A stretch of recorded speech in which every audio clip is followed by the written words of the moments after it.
नमस्कार दोस्तों, जैसा कि आप सभी जानते हैं कि हम लोग दीनदयाल उपाध्याय गोरखपुर विश्वविद्यालय गोरखपुर के बीए द्वितीय सेमेस्टर कोर्स कोड HIS 105 पाठ्यक्रम का शीर्षक मध्यकालीन भारत का इतिहास 1526 से 1757 ईस्वी फर्स्ट यूनिट इकाई प्रथम बाबर, हुमायूं, शेरशाह सूरी,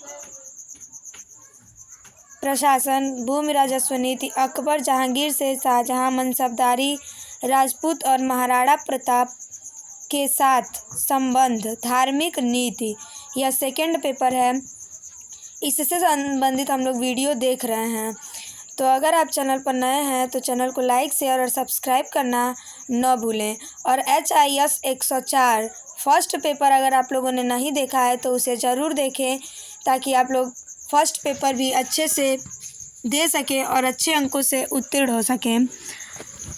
क्योंकि मैंने फर्स्ट पेपर से संबंधित चारों यूनिट, फर्स्ट पेपर में आप लोगों को 4 यूनिट पढ़ना है और चारों यूनिट से मैंने सभी महत्वपूर्ण प्रश्नों को करवा दिया है। अगर आप लोगों ने नहीं देखा है तो मेरे चैनल पर जाकर ज़रूर देखें और चैनल को लाइक, शेयर, सब्सक्राइब करने के साथ साथ नोटिफिकेशन ऑन कर लें, ताकि मैं अगर कोई भी वीडियो डालूं आपके सेमेस्टर की परीक्षा, आपके सेमेस्टर से संबंधित, तो आप लोगों के पास तुरंत पहुंचे और आप लोग अच्छे से अपनी तैयारी कर सकें और अच्छे अंकों से उत्तीर्ण हो सकें। तो आइए देखते हैं। आज हम लोग शेरशाह सूरी को पढ़ेंगे। जैसा कि आप सभी जानते हैं कि हम लोग जो 1526 ईस्वी में मुग़ल वंश की नींव बाबर डालता है, मुग़ल वंश की स्थापना होती है, तो उसमें हम लोग बाबर और हुमायूं को पढ़ चुके हैं। आज हम लोग शेरशाह सूरी और उसके प्रशासन से संबंधित महत्वपूर्ण प्रश्नों को देखेंगे। तो आइए देखते हैं। शेरशाह सूरी, इसका शासनकाल होता है 1540 से 1545 ईस्वी। यह हुमायूं के बीच में आता है, क्योंकि 1545 तक ये रहता है, उसके बाद हुमायूं शासक बनता है 1556 ईस्वी तक। तो पहला प्रश्न इसमें है कि सूर साम्राज्य का संस्थापक अफगान वंशीय शेरशाह सूरी था। तो पहला प्रश्न तो यहीं से बनेगा कि शेरशाह सूरी किस वंश से संबंधित था। तो सूर साम्राज्य का संस्थापक अफगान वंश से संबंधित था। दूसरा प्रश्न है, डॉक्टर KR कानूनगो के अनुसार हरियाणा प्रांत के नारनौल महेंद्रगढ़ स्थान पर इब्राहिम के पुत्र हसन के घर वर्ष 1486 ईस्वी में शेरशाह का जन्म हुआ था। और दूसरे विचारक जो परमात्मा शरण हैं, उनका मानना है कि शेरशाह का जन्म वर्ष 1472 ईस्वी में हुआ था। अगर आप दोनों में से ऑप्शन अगर दे दे तो आप लोग अगर ये ऑप्शन होगा तो अगर 1472 ऑप्शन में होगा तो आप लोग उसको मारिएगा, अगर 1486 होगा तो उसको मारिएगा। अगला प्रश्न है, इनके बचपन का नाम फरीद खां था। तो यहाँ से भी प्रश्न बनता है कि शेरशाह सूरी के बचपन का क्या नाम था। तो शेरशाह सूरी के बचपन का नाम फरीद खां था। यह सूर वंश से संबंधित था। यहाँ से भी प्रश्न बनता है कि शेरशाह सूरी किस वंश से संबंधित था। तो सूर वंश से। इनके पिता हसन खां जौनपुर राज्य के अंतर्गत सासाराम के जमींदार थे और सासाराम में ही शेरशाह सूरी की शिक्षा दीक्षा भी हुई थी। तीसरा प्रश्न है, फरीद, इनको फरीद क्यों कहा जाता है। तो फरीद ने एक शेर को तलवार के एक ही वार से मार दिया था। उसकी इस बहादुरी से प्रसन्न होकर बिहार के अफगान शासक मुहम्मद बहार खां लोहानी ने उसे शेर खां की उपाधि प्रदान की। तो यहाँ से प्रश्न ऐसे बनेगा कि शेर खां की उपाधि किसने धारण की थी। तो शेरशाह सूरी ने, और इसका एक और नाम था फरीद या शेरशाह सूरी, दोनों में से ऑप्शन अगर एक हो तो आप लोग ज़रूर मार के आइएगा। और ये भी प्रश्न पूछा जा सकता है कि शेर खां की उपाधि शेरशाह सूरी को किसने दिया था। तो वह बिहार के अफगान शासक मुहम्मद बहार खां लोहानी थे। यहाँ से महत्वपूर्ण प्रश्न बनता है। चौथा प्रश्न है, शेरशाह सूरी बिलग्राम युद्ध 1540 ईस्वी के बाद दिल्ली की गद्दी पर बैठा। तो यहाँ से मैंने बताया था कि जब हुमायूं और शेरशाह सूरी के बीच बिलग्राम का युद्ध होता है 1540 ईस्वी में, जिसमें शेरशाह सूरी विजयी होता है और हुमायूं पराजित हो जाता है। तो इसी युद्ध के बाद शेरशाह सूरी दिल्ली की गद्दी पर बैठता है और इसका शासन आप लोगों ने देखा ही 1540 से बस 5 साल तक ये शासन करता है। अगला प्रश्न है 5वां कि शेरशाह सूरी की मृत्यु कालिंजर के किले को जीतने के क्रम में 22 मई 1545 ईस्वी को हो गई। मृत्यु के समय वह उक्का नाम का आग्नेयास्त्र चला रहा था। कालिंजर का शासक कीरत सिंह था। तो यहाँ से भी प्रश्न बनेगा कि शेरशाह की मृत्यु कब हुई, तो 22 मई 1545 ईस्वी को।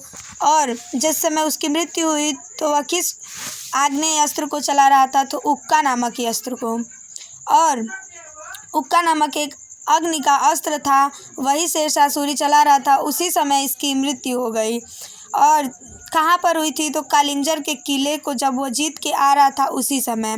और उस समय कालिंजर का शासक कौन था, तो कीरत सिंह नामक व्यक्ति था।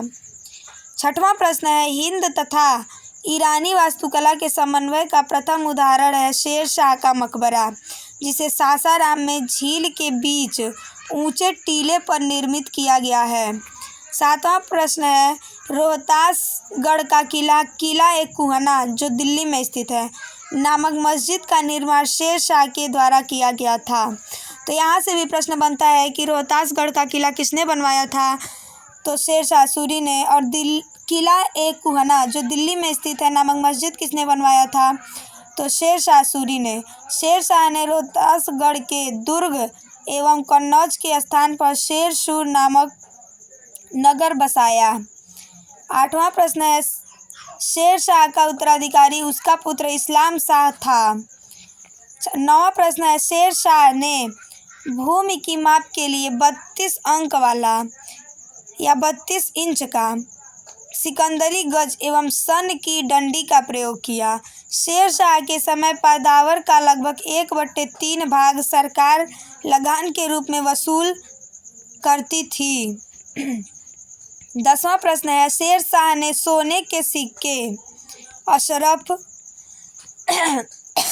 चांदी का रुपया 178 ग्रेन तथा तांबे का दाम 380 ग्रेन नामक सिक्के चलाए। तो यहाँ से भी प्रश्न बनेगा कि शेरशाह ने किस प्रकार के सिक्के चलाए थे, तो सोने के सिक्के चलाए थे। और जो सोने का सिक्का चलाया था उसका क्या नाम था, तो अशरफ नाम था।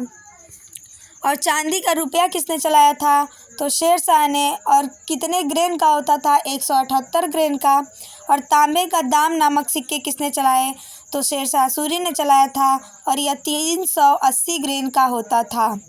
11वां प्रश्न है चांदी का रुपया सर्वप्रथम शेरशाह ने जारी किया। चांदी के रुपये तांबे के दाम का विनिमय अनुपात 1:64 का था। 12वां प्रश्न है शेरशाह के समय तांबे के अन्य सिक्के थे जैसे अधोला, पावला, दमड़ी एवं जीतल। यह सभी शेरशाह के समय जो तांबे का सिक्का होता था उस समय यह इस प्रकार के सिक्के भी थे, अधोला, पावला, दमड़ी और जीतल। अगला प्रश्न है 13वां कि कबूलियत एवं पट्टा प्रथा की शुरुआत शेरशाह सूरी ने की थी।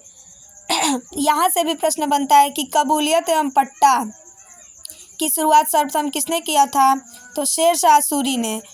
आप लोग यह बहुत ही महत्वपूर्ण प्रश्न है, आप लोग ज़रूर देखें क्योंकि यहीं से प्रश्न बनता है। क्योंकि मैंने भी एग्ज़ाम दिया है और मैं अभी 6 सेमेस्टर BA लास्ट सेमेस्टर में हूँ, तो मैं बता सकती हूँ कि यहीं से प्रश्न बनता है, तो आप लोग ज़रूर देखें। 14वां प्रश्न है शेरशाह ने 1541 ईस्वी में पाटलिपुत्र को पटना के नाम से पुनः स्थापित किया। इसे ग्रैंड ट्रंक रोड की मरम्मत करवाई। डाक प्रथा का प्रचलन शेरशाह के द्वारा ही किया गया था। तो यहाँ से भी प्रश्न बनता है कि ग्रैंड ट्रंक रोड की मरम्मत किसने करवाया था, तो शेरशाह ने करवाया था। यहाँ से भी महत्वपूर्ण प्रश्न बनता है। 15वां प्रश्न और अंतिम प्रश्न है कि मलिक मुहम्मद जायसी शेरशाह के समकालीन थे। इस प्रकार मैंने आप लोगों को दीनदयाल उपाध्याय गोरखपुर विश्वविद्यालय गोरखपुर के BA द्वितीय सेमेस्टर जो द्वितीय प्रश्न पत्र है, जो आप लोगों को 1526 से 1757 ईस्वी तक पढ़ना है, उसमें हम लोग अभी प्रथम यूनिट में देख रहे हैं तो हम लोगों ने मुगल वंश की स्थापना 1526 ईस्वी में होती है। और यह किस युद्ध के बाद होता है? मुगल वंश की नींव कब पड़ती है? तो पानीपत का प्रथम युद्ध जो इब्राहिम लोदी और बाबर के मध्य होता है, उसी में इसका मतलब संचालन होता है। और इस युद्ध के बाद ही मुगल वंश की स्थापना होती है। यहाँ से हम लोग बाबर, हुमायूं और शेर शाह सूरी के प्रशासन और उससे संबंधित सभी महत्वपूर्ण प्रश्नों को देखें। और कल हम लोग अकबर से संबंधित महत्वपूर्ण प्रश्नों को देखेंगे। तो अगर आप लोगों ने अभी तक मेरा चैनल सब्सक्राइब नहीं किया है तो ज़रूर करें। और अगर आप अपनी तैयारी अच्छे से करना चाहते हैं तो फर्स्ट पेपर को भी ज़रूर देखें, क्योंकि फर्स्ट पेपर से भी मैंने एक भी प्रश्न नहीं छोड़ा है। और चारों यूनिट में जो भी प्रश्न आते हैं मैंने अपनी वीडियो में डाला हुआ है। आप लोगों ने नहीं देखा है तो जाकर ज़रूर देखें, ताकि आप लोग जो 15 अप्रैल से आपकी सेमेस्टर की परीक्षा होने वाली है उसे आप लोग अच्छे अंकों से उत्तीर्ण हो सकें। इसी शुभकामनाओं के साथ नमस्कार।